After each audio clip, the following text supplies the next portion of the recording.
Voilà, bonjour à toutes et tous. Je suis très honorée de débuter cette session avec vous. Donc je partage la présentation prévue. Si je peux juste avoir un petit signe pour me dire que c'est d'accord de la part de Marco. Oui, OK. Mmh. c'est OK. OK, merci beaucoup. Donc, je vais débuter cette session par vous présenter la recherche, hein, quelques éléments des enjeux sur la recherche euh, sur la collaboration en première ligne en situation de crise sanitaire. Alors, les objectifs de cette présentation sont doubles.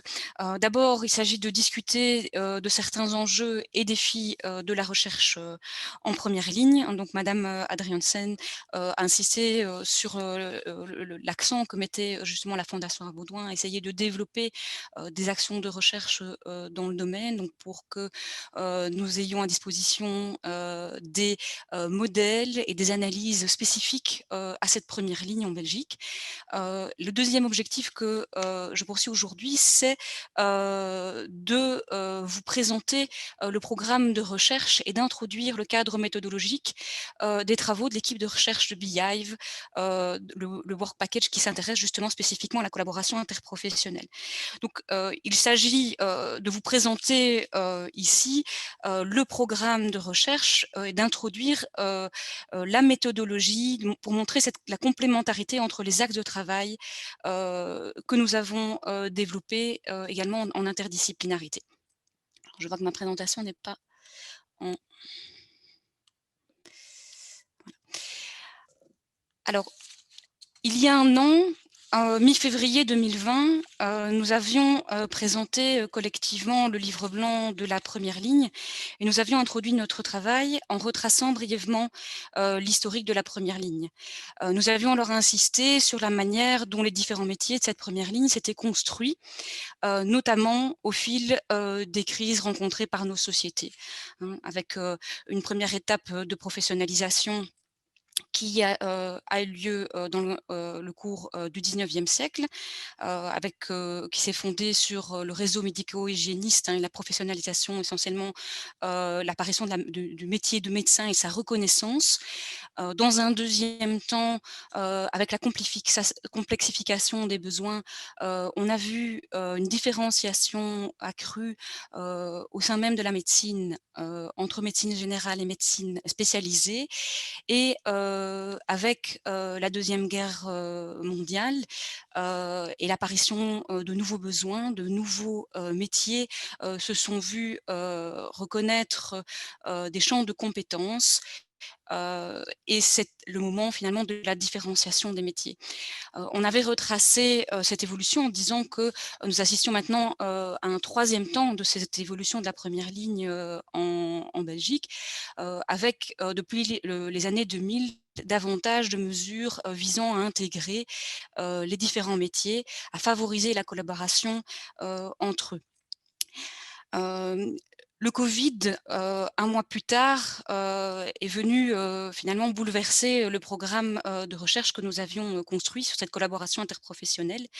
Et nous avons décidé de réorienter notre programme de recherche pour en faire, hein, ce que le ministre Marron appelait tout à l'heure un laboratoire à ciel ouvert. Euh, Identifier comment la crise sert de révélateur à la collaboration interprofessionnelle, comment elle impacte cette collaboration interprofessionnelle et comment elle contribue à l'amélioration de la prise en charge future, comment est-ce qu'on peut, grâce aux enseignements tirés, améliorer la prise en charge future et la résilience des systèmes de santé. Alors notre programme de recherche se décline selon différents chapitres. Euh, donc, Léadi Biaggi, doctorante à l'ULB, travaille sur la prise en charge professionnelle des groupes en situation de vulnérabilité, hein, identifier comment aujourd'hui ces groupes en situation de vulnérabilité sont pris en charge dans le cadre de la crise, ce que cela change dans la collaboration entre métiers. Quentin Van der Rochette, que vous aurez l'occasion d'entendre tout à la fin de cette session-ci, travaille sur la manière dont les échanges d'informations ont été modifiés par la crise en mettant l'accent notamment sur les outils développés. Fabien Defresne travaille quant à lui sur la collaboration entre première et deuxième ligne. Il intervient également en fin de session. Jessica Mélier, qui intervient dans la session suivante, travaille sur la manière dont le traitement des douleurs chroniques a évolué dans le cadre de la crise et comment la collaboration autour de ce traitement des douleurs chroniques a évolué pendant la crise. Dan Lecoq travaille sur la formation des professionnels de première ligne, à l'identification aussi des compétences nécessaires à la prise en charge future de ce type d'événement. Enfin, avec Jennifer Foucard, nous travaillons sur le bien-être des professionnels, l'impact de la crise sur les conditions de travail et le bien-être des professionnels. De façon transversale, nous travaillons sur les identités professionnelles et sur la répartition des compétences entre professionnels. Donc la crise a travaillé la répartition de ces compétences entre professionnels.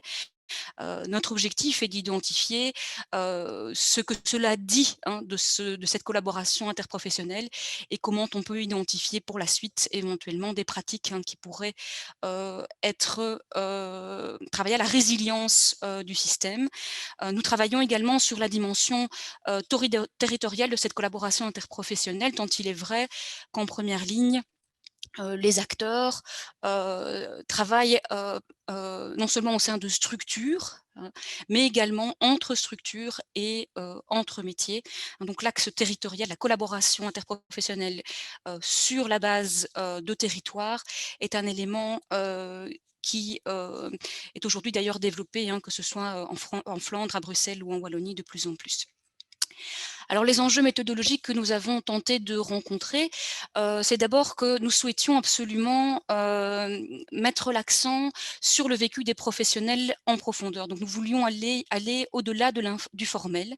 Nous souhaitions, puisque notre recherche a débuté dès la première vague, limiter l'interférence avec les missions d'accompagnement et de soins.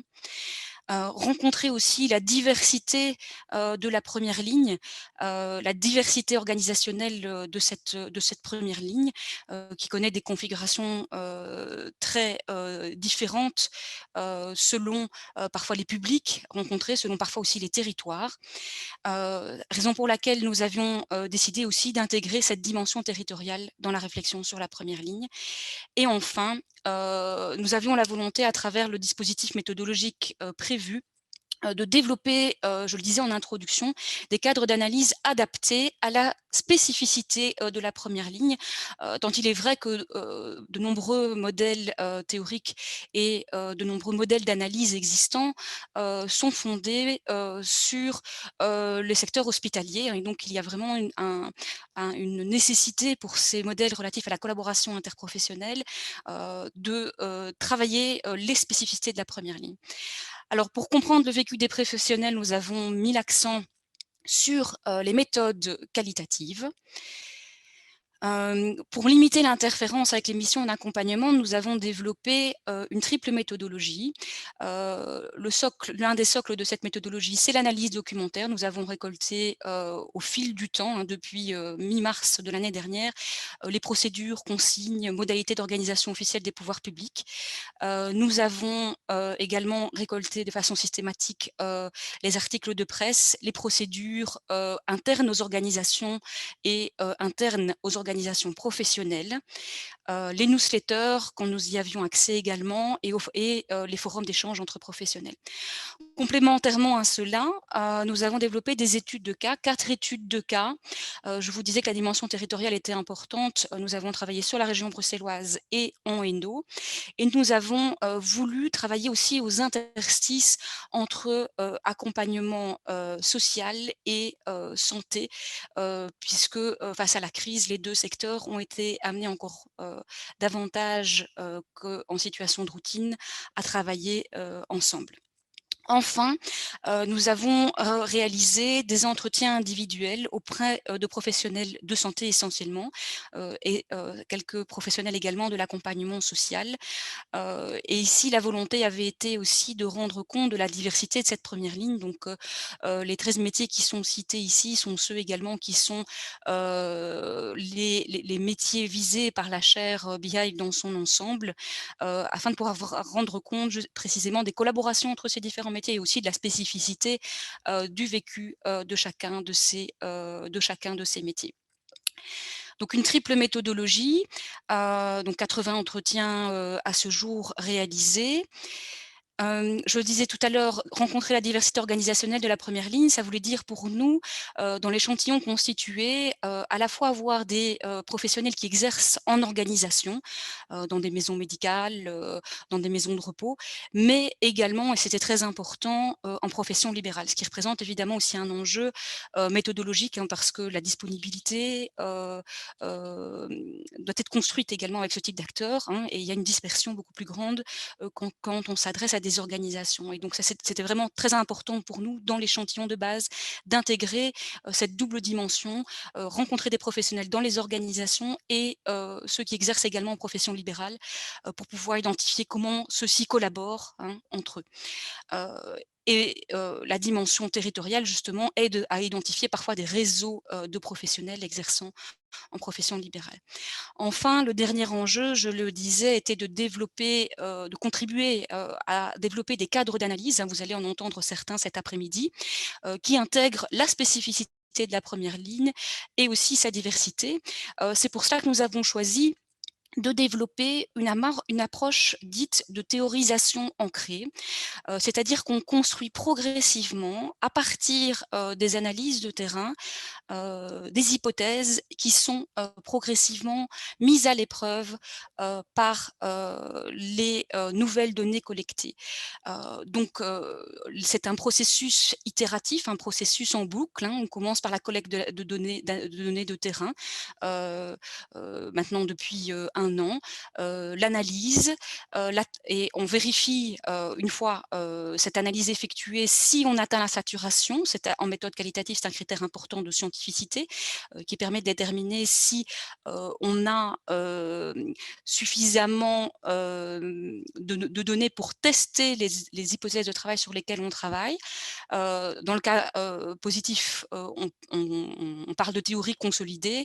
Nous ne sommes pas encore dans ce cas-là, puisque vous présenterons aujourd'hui, les résultats intermédiaires, de ce travail. Hem Ce moment d'échange avec vous est pour nous extrêmement important, parce que, nous allons bientôt retourner à des collectes, de données de terrain complémentaires, et donc les éléments, vos réactions, aux présentations réalisées aujourd'hui nous aideront à définir, mieux encore, la stratégie, de collecte de données pour la suite. Donc je vous remercie de votre attention. Il s'agissait évidemment ici d'une présentation plus introductive, que de contenu. C'est aussi, pour permettre à mes collègues, d'être plus brefs, dans leur présentation, méthodologique, que nous avions décidé de, débuter par cette présentation-ci.